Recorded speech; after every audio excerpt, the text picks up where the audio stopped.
Hey, Elizabeth, thank you so much for being on the Successfully Unemployed show. Thanks for having me. I'm excited to be here with you. And it's super great to meet you. I was on your podcast, which is a terrific podcast. So everybody, you definitely should check out our podcast. Now, talk to us about how did you, or no, what do you do now that you can provide for yourself and your family without working a dead end job, like I like to call it, just over broke job? Yeah, amen to that. I've been in one of those before, and I don't ever want to do it again. And I run the Luminary Leadership Company with my husband, and we serve entrepreneurial families and parents. We serve the entrepreneurs on the business side, helping them scale and grow their businesses so that they can be in stable, producing, like freedom capturing business models that allow them to also be fully present for their families and raise leaders of their own and really instill a lot of the values that come from entrepreneurship into their kids to serve them in their, growth into leadership. And it's such a treasure. I love the work that I do, and I get to meet awesome people like you along the way and see the transformations that happen when they make these shifts. It is amazing to see how people can change their lives when they realize that as they leadership number one, but then also having a vision for generational wealth, how we can help more than just ourselves and our needs. Our needs are fine. Like we definitely need to take care of our needs. But as soon as we're able to get past that and build businesses or do things that are helpful so we can get past it, just looking after our needs, we can help so many more people. So I'm super glad that you're doing that. Now, what were you doing before? Like you didn't always do this. And so you said you might have had one in the past, but what were you doing before? And that what got you into where you are today? It's been an evolution, I will say. So I've been doing this for 10 years, but it looked drastically different 10 years ago. So before I broke into entrepreneurship, I was working in corporate marketing, and I actually worked for a giant global liquor company for their corporation, and I was doing marketing for them. And I loved the science and the psychology of marketing. I loved understanding what made people tick, what made people take action or think a certain way or believe something in particular that led them to go down a specific path, but I hated doing it under someone else's thumb. I am like a born rule breaker. I did not like that I had someone telling me how I had to do something. They did not care about my expertise or my thoughts, and I knew I just had to break free of it. So what I actually did in my earliest stages of business was said, okay, how can I take what I'm doing here at this company? I had a bunch of my clients under this company were bars, restaurants, clubs, hotels in the city of Boston. Built a lot of rapport with the business owners. So I started going around to them and saying, hey, I want to do your marketing on my own. Like I'm going to break out of this, and I want to help you, get more people in the door, buying more drinks from you and experiencing, more lucrativity in your business. So that's where I started. Now I don't do anything even in that realm anymore. That was a decade ago, but it evolved. And I am such a strong believer that answers come to those who take action. So at the time I thought that was the thing, but I didn't know until I was doing it, experiencing it, developing myself and my skill sets to realize, okay, this isn't the thing, but it's going to continue to grow and evolve. And I quickly shifted into serving entrepreneurs, helping them grow and scale. I was raised by entrepreneurs, and I have a special place in my heart for small business owners, helping them build more freedom into their business so that they're not in a time for money model and they have more passive and residual income streams. I love the idea that you took you started working and then you realized you actually enjoy something, and then you turned that into a business and developed it and grew it even more. I think that's terrific. And so a big reason why I wanted to create the Successfully Unemployed show is because there are so many people that are like us that would like to get out of the rat race, be our own boss. They're entrepreneurial, but they only see a couple things. Like maybe their dad did this and they knew of a person that did this, but it's kind of limited. If you open your mind to see all the different ways that other people have figured out how to become successful and employed, like it's almost limitless for you. And so as you made that change in your mindset to where you're thinking, I also am definitely a rule breaker just in general. That's just my personality is leaning towards rule breaking. In fact, when I want to say it was like 2, my aunt was relaying the story to me. When I was 2 years old, she was painting a bedroom, and I was standing in there, and she looks at me square in the eye and says, now Dustin, don't touch the wall. I looked her back of the eye, my full palm, literally right on the wall. I got a bad spanking for that. That was indicative for how I am in the rest of my life. But I'm glad that I break rules in a sense, because we're all told, go to school and then get good grades. Once you get good grades, go to college, get good grades, get thousands of dollars in debt, and then work your life for 40 plus years, retire when you're 65, 70 years old. I didn't like that rule, or the quote unquote rule that put up people on me. So what made that change in you? Was it that idea that you can be your own boss, or was it the freedom in life? What made you want to go this new route? Probably driven by the aspirations of freedom. So growing up, both of my parents ran their own businesses. My aunts and uncles all were small business owners, my grandparents. So I was just fully immersed in it, and that's all I knew.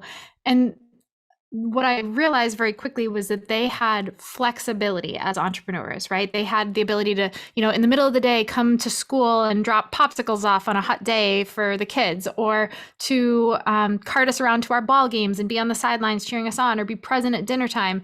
But they paid for it later. I have a lot of memories being really young and maybe 4 or 5 years old, and coming out of the bedroom to go get a glass of water at like midnight and seeing the dining room light on, and my mom paying for it later, right? Like making up for that time that she was physically present with us during the day, doing the work at night when we slept, which to her was a gift. She didn't look at it as a sacrifice or a complaint. But for me, I knew I wanted that flexibility, but I wanted to up level it. I wanted a level of freedom. And I knew I just couldn't get that in a traditional job. And it's not knocking people who do go that path. I think certain personalities might do better in that. Totally. And they aren't rule breakers, and they like following a pattern and a rule and a process, and having predictable hours and things like that. There's not that predictability in entrepreneurship.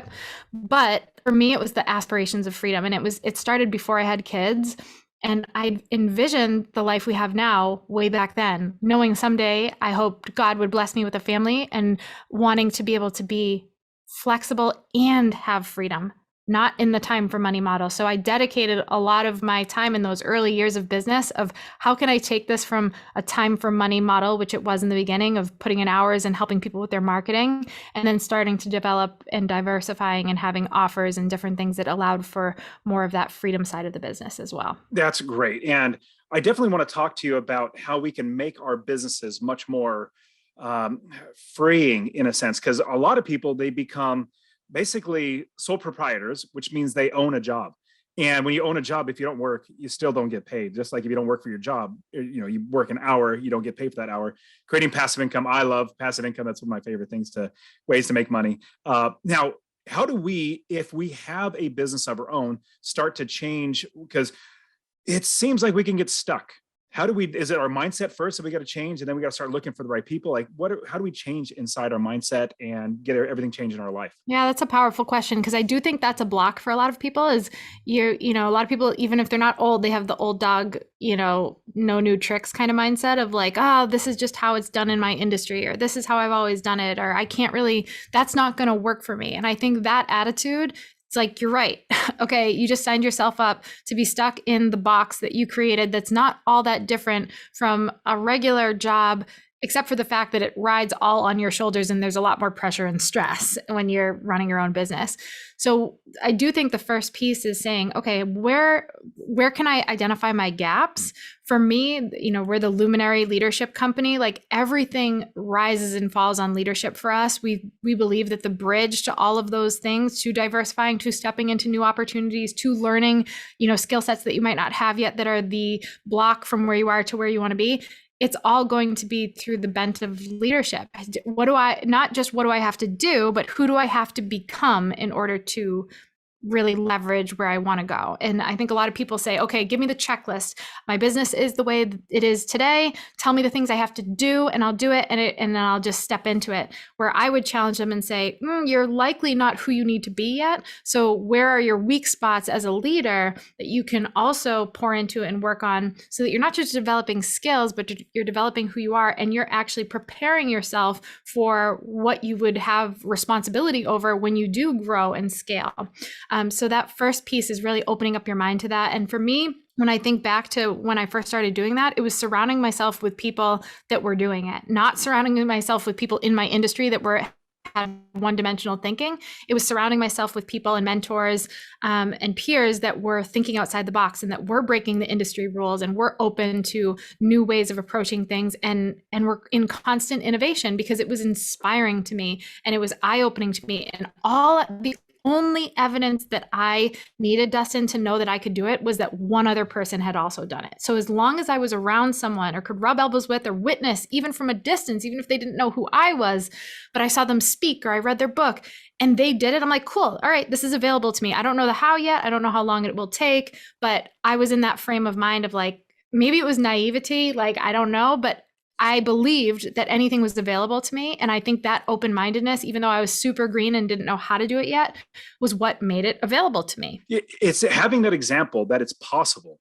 Number one, seeing that it is possible. Then number two, having somebody that hopefully if you can talk to and rub elbows with, like you said, and definitely staying away from the naysayers, people that say, oh, it can't be done, or they want to project their own limitations on you because maybe they can't do it because they are too controlling and they can't let go of that. Well, they probably need to so that they can allow other people to do work. It reminded me of a story of how the 4-minute mile was broken. And so basically, if somebody runs in 1 mile in 4 minutes, that was never done for like the history of the world. Then one person did it. His name is Roger Bannister. And then literally for like 40 days later, somebody else did it because they say, hey, it can be done. I'm going to do it too. And so as we see that, even just becoming successfully unemployed, everybody has the idea that, well, we got to make money. But then other people like us and people who listen to the show start to think it's possible to make money without working for somebody else. So if we were to take our thinking and switch it from working a W-2, regular job, to where we want to be on our own, how do we make that shift in our mind to say, let's move into something? Like, is it something that we love, we're passionate about? Should we go after that? Is it something that maybe we have no clue that we're good at, but we should start working on that? What are your thoughts to becoming successful and unemployed? You got to get a win. Okay. So sometimes I think our tendency as creatives or people that are wanting to do big things in the world and have big aspirations, we go for the grand slam. And it's like, what's the thing way down the road that we need to like develop 1 million skills between now and then to actually make it happen? And we don't have the team yet to support it. That's great in theory, but I think what you need to build your chops is a win. So what is that low hanging fruit that's in alignment with two things? Skill sets or knowledge that you have, and it, at the very least can continue to develop, and innate giftings. And I think that's the piece that people really undervalue. So you have your skills, the things that maybe you learned on the job, or like for me, right? Marketing. I started to learn marketing in my corporate career, and it was something I wanted to study. So I'd read about it and I'd learn about it and I'd listen to speakers on it and I'd watch how other people did it. That was a skill that could be developed. But then one of the things that I was way undervaluing in myself was my innate giftings, the things that weren't taught to me, and they weren't things that I studied, but they were kind of the things that just, I don't know, they're like how God made me, things that were gifts to me. Like I look at my kids and I can see it in them. I can see that my daughter, Marie, has just this innate thoughtfulness. Like it's wild to me that a kid that young can come into a situation and immediately think about other people before herself. That's not common for a little kid. That's an innate thing, right? And I see how in my other two, that's not their gift. They're not thinking Same about here. that. So I think we don't pay attention to that as much because we take it for granted. It's usually something that we can construe as simple or like, yeah, that's not that big of a deal. But in the marketplace, it can be one of the most powerful tools in our belt that we're underutilizing. So if you can combine, oh, hey, what am I passionate about? What do I like to study? What do I have skills in? With where are my innate giftings? And you can kind of package that and figure out how, all right, what's the vehicle I want to monetize this through? It can be a great first step, a low-hanging fruit, something that's in your sweet spot, and that you can get a win in to realize, hey, this isn't that hard. I don't have to go for this big beastly thing over here that's going to take me 5 years to develop. I can take one step and see the ROI on that step. I think it's great. And it definitely kind of reminds me of our conversation on your podcast. Like we saw eye to eye on lots of stuff, and everything you're saying is exactly how I am envisioning with all of my students as I'm coaching people how to invest in real estate. We want to get wins, because if you don't get a win, you kind of feel like the end goal is like so far away that you'll never reach it. And so we just got to make sure that we put little goalposts in front of us. And I love that you brought up like what is innate inside of you, like a gifting that's literally inside of you. Some people might say that being an extrovert is better than being an introvert. Like an introvert might say, oh, I wish I was an extrovert. Like, no, it might be better either way. It doesn't matter. But whatever you are, that's your gifting. You could lean into that and people will gravitate towards you on doing that. So I love that. Now, if we were to now make our business to where we can have more freedom in it? How do we do that? I mean, I just want to leave it as broad as possible. How do we make our business more free for us to do the things that we want to do in our lives? In the simplest, the simplest way of putting it is you have to break out of the time for money model. So, you mentioned this before, but common businesses I work with are, when they first come to me, are service-based, for example, right? Like, they are literally not feeding their family. If they have a week where, God forbid, they get sick or they take a vacation, they're like, I have to account for a gap in income for myself. So the simplest first step is, all right, what is something that I can create or diversify in or develop that is outside of time for money? And there are ways you can kind of baby step your way there. So for example, let's say you're in an industry, and I know this doesn't blanket across all industries, but I'm just going to give an example. If you are in an industry where you are like client to client, one-on-one, that's how you make your money. Say a hairstylist, or they're a chiropractor, whomever. Then you have to say, all right, could the baby step, instead of being like, oh, I'm going to create an online program for stylists, maybe that's like a few steps down the road. Maybe the next step is, how can I do something one-to-many? Maybe workshops for people in your industry or something of that nature. So going from one-to-one to one-to-many is a great way to start to really maximize and kind of duplicate yourself and see a bigger ROI on that time that you are investing, but it's still time for money. I then like to get into, packaging your knowledge and your innate giftings. So now how can you extract your wisdom, and who would that be of value to? And then how can you package that? There are so many different, and I believe 100% this can be done across any industry. And I know there are a lot of people that have blocks up because it's just not common in their industry, but I've literally mentored a woman who knits. She's never worked. She's stayed home with her kids for decades. She's older, and she has all her kids out of the house now, and she loves knitting. She runs a multi-million-dollar business extracting her knowledge on how to knit and put it into digital products that sell for people online. So if a woman who likes to knit can do it, and who's like in her late 60s, it's universal across any industry. You just have to be creative enough and be willing to think outside the box enough of, how can I extract this knowledge, and who would it be of value to? And then how can I package it and monetize it for them? I firmly believe that this time in the history of the world, there's never been a better time than now to make money in almost every single different way. I mean, the internet and technology have made it so much easier to deliver goods, to give content and knowledge. Like, I personally think that universities and colleges are going to start really going by the wayside, because there's so much information out there that's either free, or you can pay dramatically less for that information. Now, it seems like we're going to need to have some business systems and processes in place so that our business can run without us literally, dictating every single thing. Talk to me about systems and processes that we should be looking at, maybe big, broad principles or anything like that, but what should we do in our businesses with processes and systems? That's something that's really critical when you are going to start scaling, but it also can be really overwhelming. If you're like me and that's not your innate gifting, and you're like, oh my gosh, the idea of systemizing things and organizing things and getting things in working order on the back end is terrifying to me. I'm just showing up and serving my clients. Like, that's what I'm good at. I'm not good at that side of it. I would, again, challenge you there. There are so many tools now to help us with all the different types of systems. So we can talk from a basic level of like, are you future thinking? So this is a really important thing that I bring to my clients about a leadership skill. Sometimes when we're running a business, we're so in the weeds of the day-to-day, because that's just the nature of the beast that we've created, that we don't have time to be in the flyover zone looking ahead at where we're going and how we're evolving. So that means you're going to be in the same business now that you will be 20 years from now, because if nothing changes, nothing changes. So you have to build in the capacity and the space to be in that flyover zone at the same time that you have to be in the weeds, because that's just, let's be realistic. You can't just decide, oh, I'm not doing that anymore, because then maybe the money's not coming in.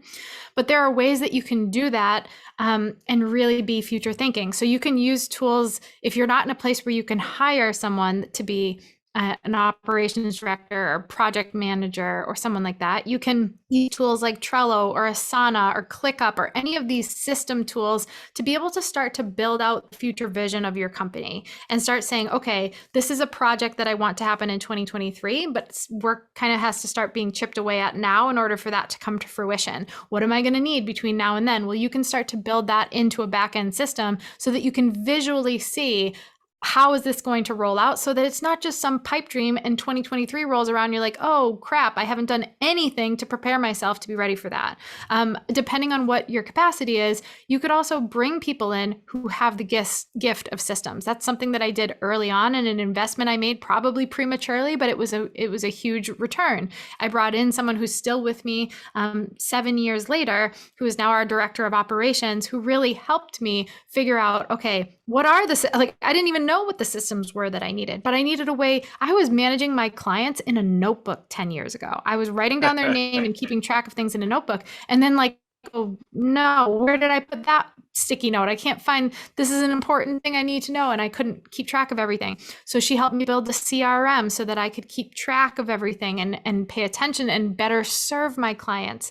So there are a lot of different systems and tools. One thing that I'm constantly telling people, no matter what industry you're in, you have to be building and nurturing an email list.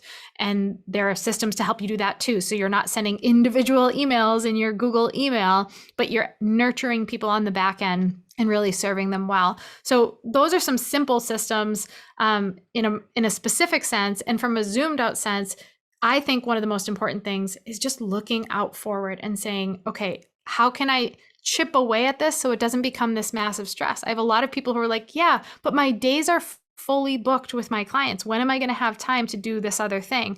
Well, if you create an appropriate timeline and an appropriate project plan, it's something that you can roll out with time. Man, those are great insights. And you did mention, Elizabeth, that you hired somebody like an operations manager to be running, like give you the ideas of what you can potentially put in, what systems and processes.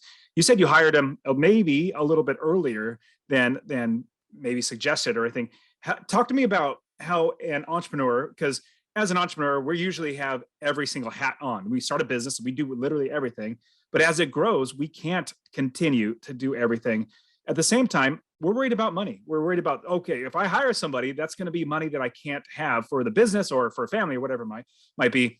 How do we couple the two together where we're concerned about money, but we know we need to scale? And in order to scale, we have to hire other people or get up, like have money come out of our pocket to make the businesses better. Yeah, sometimes you really do have to spend money to make more. There are leaps that you have to take and seasons where you actually strategically know. Like I feel like when you wrap your brain around it, it hurts a little bit less when you know, hey, I'm going into a season where we're not going to see as much profit this spring. But it's for the goal of come the fall, we're seeing way more profit and we need to bridge this gap. So when you wrap your brain around it, instead of just kind of letting it happen and then you see the numbers change, it can be like suffocating. So that's the first piece, is just having the knowledge and being in control of that and being intentional about the moves that you're making. But when it comes to bringing people in, I always say just err on the side of easing into that instead of saying, all right, I'm going to go from having no employees to a full-time employee. Why? There are so many people now available online, in person, that you can bring on for 5 hours a week and do a trial run and then work your way up so that it's not overwhelming. There are payment structures that you can have that are commission-based or part commission-based so that they have some skin in the game and you're not putting all the money out up front. But when they create an ROI, depends on the position, of course, but when they start help and create an ROI in the business, they get paid on the back end. So there's less risk for you. Get creative, get scrappy. In the beginning days, I couldn't actually, the woman that's with me now, that's been with me for 7 years, when I brought her on as a virtual assistant, a couple hours a week. I couldn't afford to pay her going rate. And so we bartered. I was scrappy, Dustin. I was Smart. like, what do I need and how can I get what I need?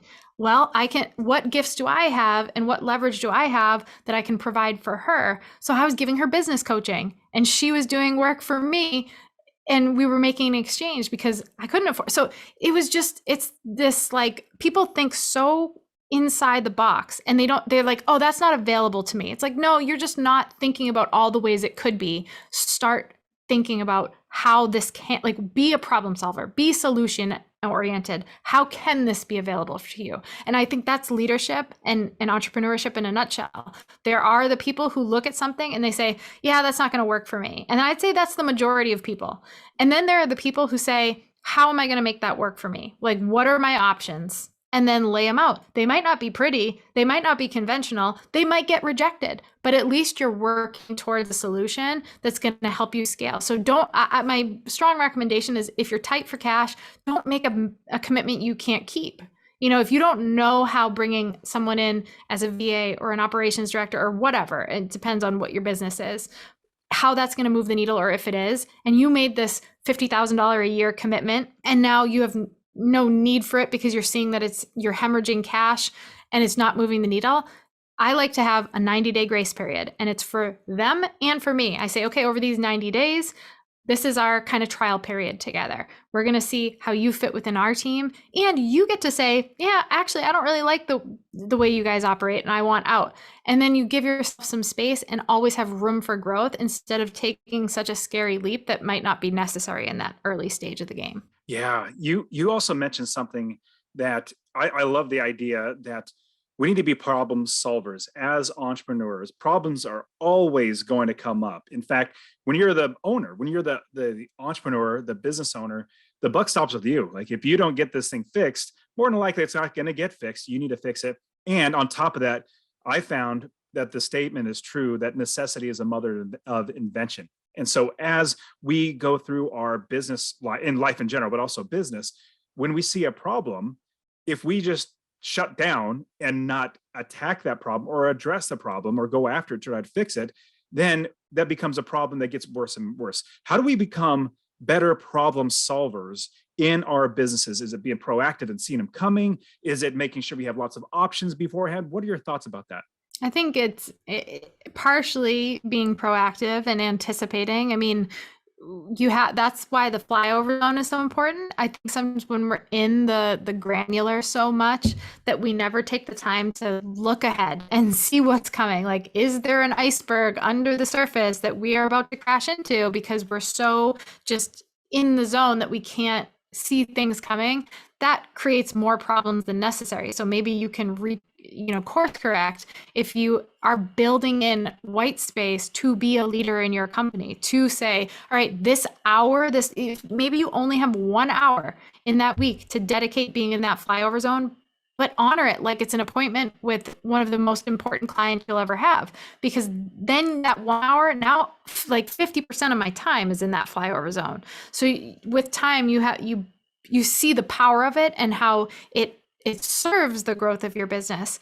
So I think that's part of it. I think it's also a mindset. I think we have to get into this mindset of setting the expectation that problems are a part of, it's par for the course. There's no navigating and growing in a business where we're not going to be pretty much daily encountering problems. And I would say, and I would argue, if you are in a business right now where you're like, nah, things are pretty smooth sailing, you're probably not pushing yourself to your potential and what's possible for you. You've gotten in a comfort zone that's likely not leading to a ton of a fulfillment and opportunity for you. And I would challenge you to look at that and say, okay, maybe it's time to get into a place where I actually am feeling a little bit squeezed for my growth opportunity.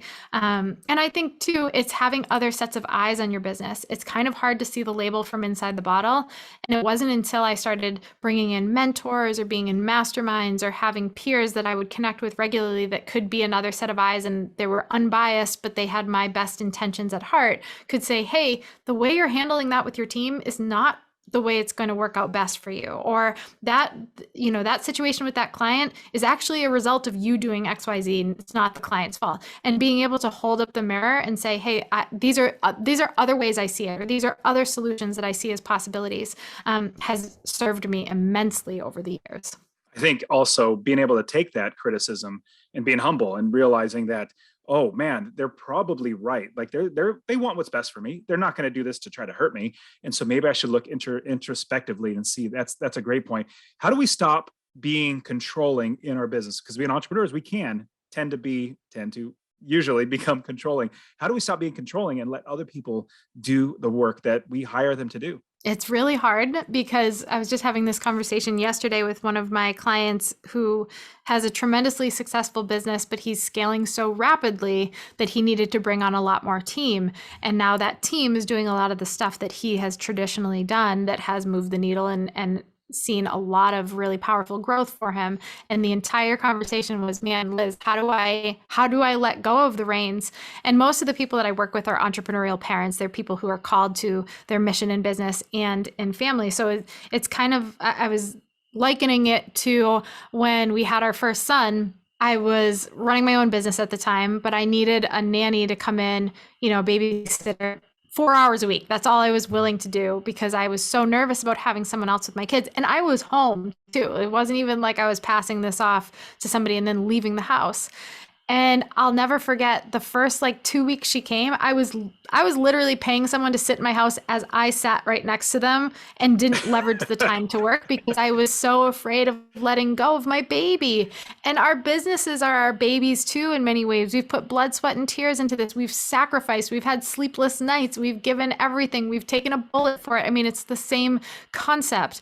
But I like to challenge my leaders that I'm mentoring to pick something that won't make or break your company and hand it off. Now, there are a couple things to caveat that.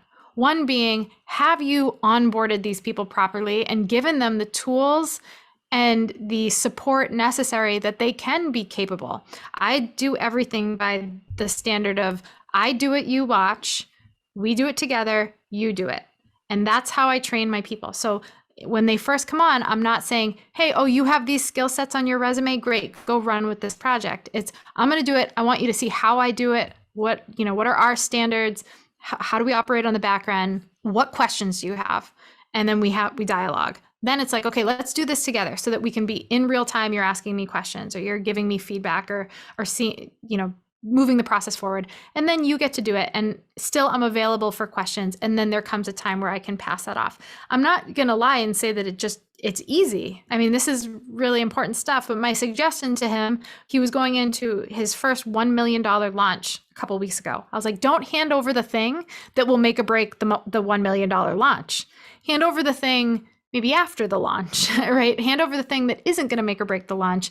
But empowering our people, becoming a leader of leaders is what we're called to do. If we keep all of that credit for ourselves and we're never developing our people, one, we're not really going to be able to scale. We're going to hit our ceiling because we hit our limit. There's only so much capacity that we have. But two, we're not serving the people that are coming into our team that could be growing under our wing and helping them step into who they're called to be within our company and giving them the opportunity to shine. Of course, you have ways that you have bench checks to make sure that someone's not just totally dropping the ball on a project. But I like to find opportunities to say, okay, when they come to me with a question, say, I trust you to make that decision because we've developed enough of a rapport and they know how I do things well enough for me to hand over the reins. In my mind, I'm thinking, man, I really hope they pick this choice because it's what I want. But ultimately, whatever they choose, it's going to be okay. And what's most important is that they feel like I trust them because I do. And that's a muscle that you have to develop. But start with simple things that aren't going to make or break you and make sure you train your people well and then hand them off and actually trust. Let them grow their wings. Man, there's so many nuggets of wisdom inside there. So definitely, I'm glad you shared all that. Now let's jump into the rapid fire round. And this is where the questions are short, but your answers don't have to be. So first question is, how are you creating generational wealth for yourself and your family? Well, through many streams. That's what we believe is diversification and legacy within our business. So one thing that we did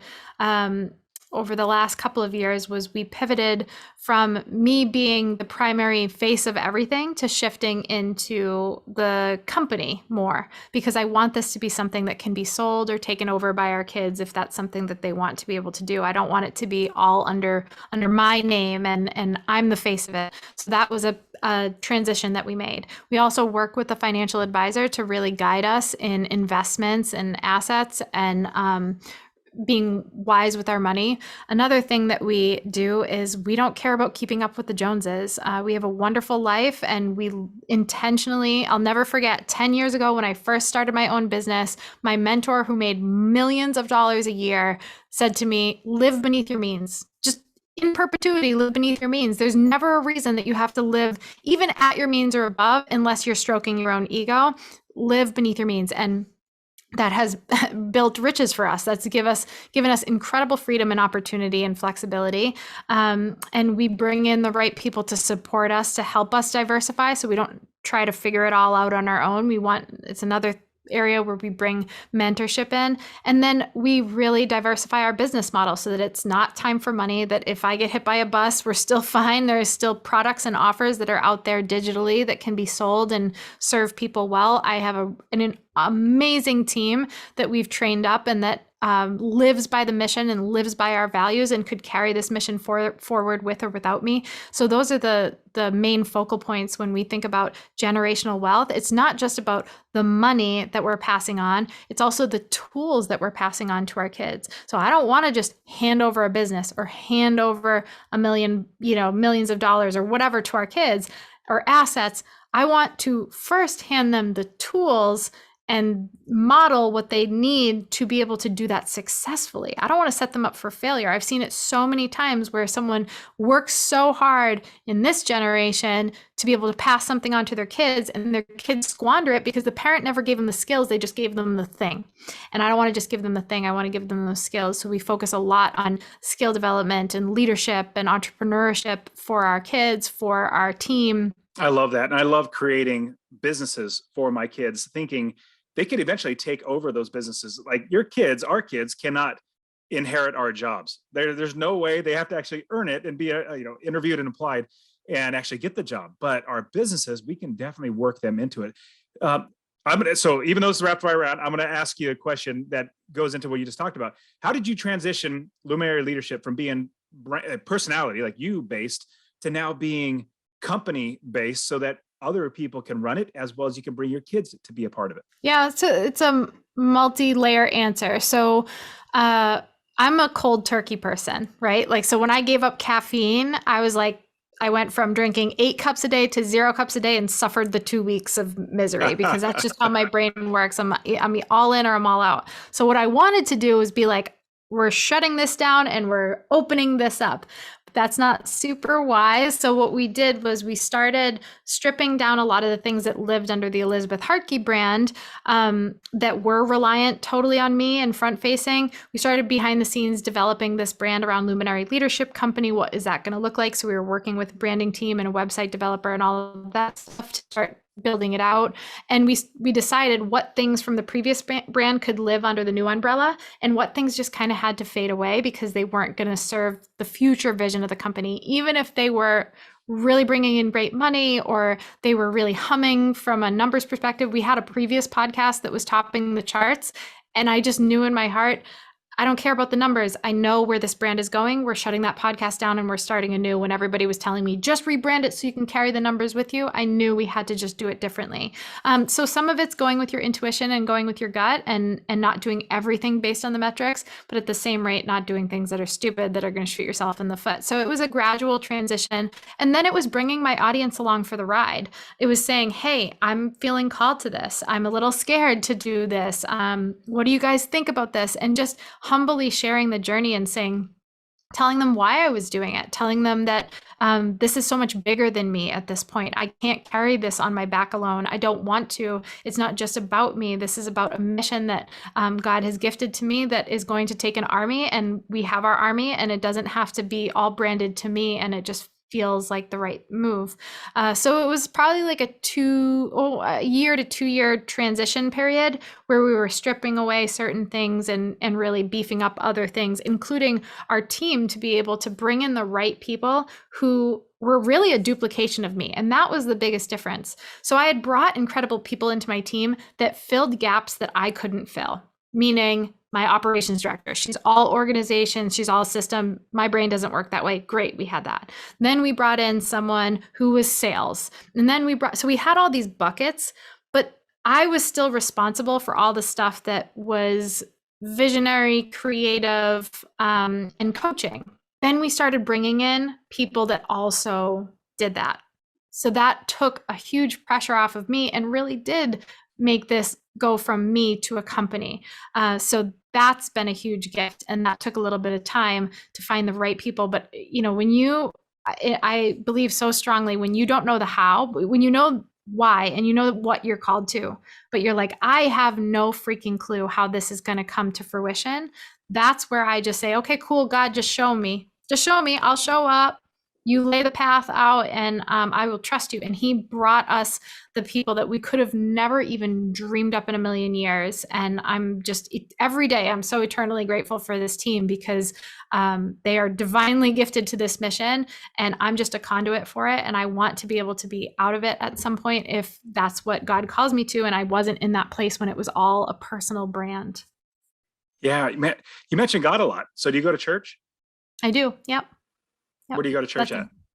That's a big part of our family. We're Catholic. We go to a church out here in Wisconsin, and I literally say all the time, I don't know. This isn't a criticism. This is a genuine reflection. I don't know how people do what we do without knowing that they're being guided. Like, what a freaking pressure. If I actually believed that I was in control of all of this, including raising kids, like, put business aside, if I actually felt like their lives were solely in my hands, I think I'd curl up in a ball and die, because that is just such an immense weight. And then put running a business on top of it, it's too much to bear. And there's so many moments of grace in every day. And the cool thing is, I attract people of all different faiths, no faith, universalists, like stuff that isn't how I live, but they can totally get down with my values. Like, we align on our values, even if our faith isn't perfectly aligned. So I've learned to just speak boldly as far as what I believe, not in a way that I'm trying to stuff it on anybody, but just like, we're all being guided, whether you know it or not. And you may as well accept that truth sooner than later, because it saves you a lot of gray hair and a lot of stress and probably some years on your life. So that's a big part of our world. That's great. Yeah, totally. Yeah. I remember when I was starting, I have 3 podcasts and a couple brands and everything. I thought about, should I change how I talk? Because how I talk, somebody asked me how I'm doing, I said, I'm blessed, God's good. Or anything that happens, I say, oh, praise the Lord, this happened. That's just how I talk. And I thought, should I change that? I'm like, no, that's who I am. I'm going to be as